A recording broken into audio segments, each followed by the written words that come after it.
Hey y'all, I know it is Thanksgiving Day, but I've got to start cleaning up my kitchen, get ready for my baking and cooking and all that.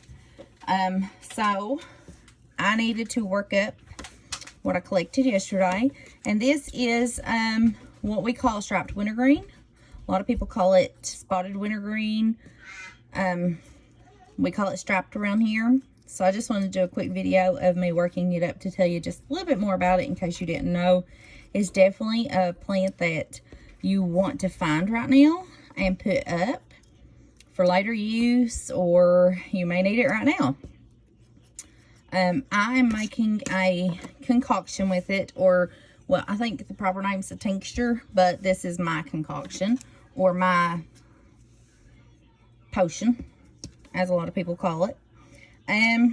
Anyways, spotted wintergreen or striped wintergreen, it's an antibacterial plant, it's a stimulant plant, it's a diuretic, it's a disinfectant for the urinary tract, it's antiseptic, it's actually like antiviral too, because you can use it on like viral things like fever blisters or cold sores, I guess, rather than fever blisters. That's what we call them around here. But anyways, it's a multi-use plant, and right now is the perfect time to find it. I found an ungodly amount under pine trees. Now, do not take it all. Do not take it all. You want to keep it around. In the area, you can always go back and harvest more of it later, or I always take a couple plants from each patch I find. Now, if it's a patch of 3, I'll take the smallest one, maybe, depending on how small is.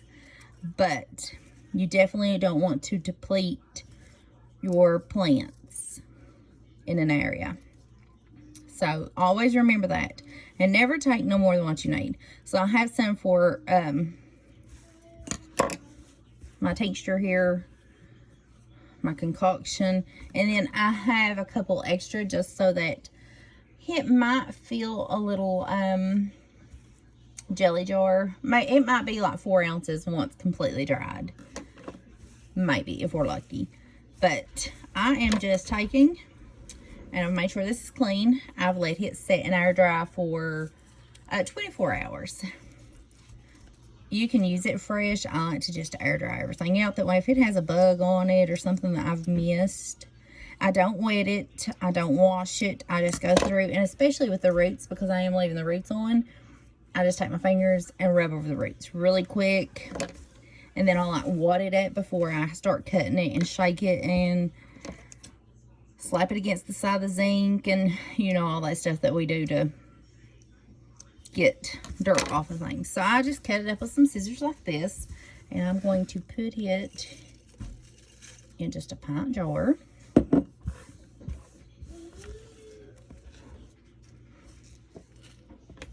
Roots and all.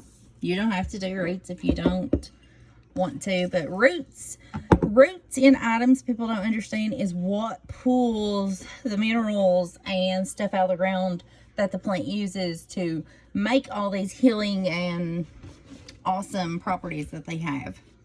So now I am just taking 100% vodka, or 100 proof, 100% take, and I'm just going to, I don't have a lot in this because I have a lot of medicines made.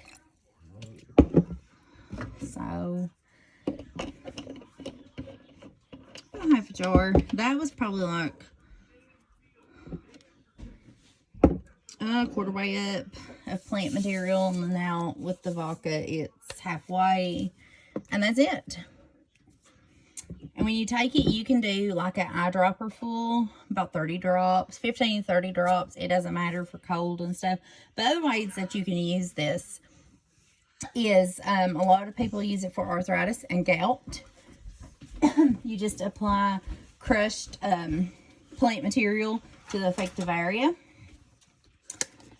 Nothing special about it. Now, if you're treating arthritis and gout or joint pain and inflammation, you don't have to take the tea. It's better if you just crush this up and apply it. if it's deep joint pain or inflammation of the joints, it's better if you just rub it in. But the arthritis and gout, it can be applied like creams and just put on it and covered. It's used to treat kidney stones. It breaks down kidney stones and the crystals, urine crystals, and all that stuff. So it is definitely awesome for the kidneys and urinary tract, UTIs, everything. It has been known to lower the high blood glucose. Skin diseases, a lot of people just crush it up and put it on like skin tumors, blisters, things like that. I will be using mine for mostly chest colds, congestion, bronchitis, sinus infections, things like that is the reason why I didn't like this. Now, if I was using it for, kidney and urinary tract uses, I would want to make a tea. So basically, I would have my water simmering. I would drop a handful of plant material in there, let it simmer for maybe 15 seconds and pull the pot off and just let it steep for about 15 to 30 minutes. A lot of people use it for just stress. It's a stimulant also, and it helps, relax your mind and things. They use it as a tea for that. Fevers is a big one too. This promotes sweating, and it manages fevers because it promotes the sweating. So as long as you're sweating stuff out, the toxins and stuff out of your body, then it will keep on managing it. So you can take it as a tea for that. Like the Indians and stuff like that used to use it actually to treat the typhoid fever outbreak that they had. So they also noted that when it was drank regularly as a tea, it was a cure for cancer. I don't know, but that's what they said. They have that in their notes. A lot of people use it for menstrual cramps, and getting them on the right track with their cycles and things like that. But the biggest one is probably the kidney, UTI, the joint pain, arthritis. I mean, just things like that, because it is a diuretic and it's a disinfectant for the urinary tract, and it's antiseptic and antibiotic, and it's just a wonderful all-around multi-use plant that is wonderful for having on hand at any given minute. And that took me no time, and that's medicine. And could you imagine like 15 to 30 drops 2 to 3 times a day, how long this is going to last me for if I'm using it just for congestion or sinus infection or something like that? I mean, and he can be your go-to just for one thing. I like Mullein best, probably for my congestion and stuff like that. But you can mix them. You can mix them. So you take 15 drops of this and 15 drops of Mullein, and you're good to go.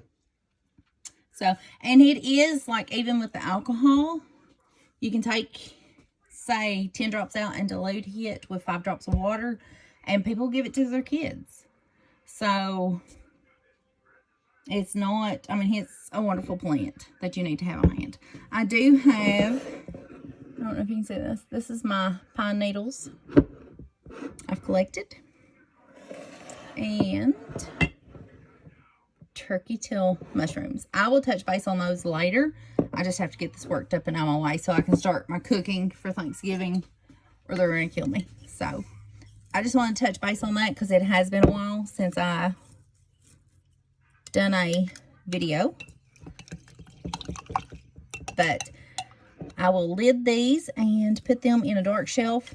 A lot of people put them in their windowsill. I just put them up in my shelf. So, you'll take out and shake. Some people do it every day. I like if I do it every week. But you want to make sure that your plant matter is covered. So, I think I've touched base. If you have any questions, just let me know.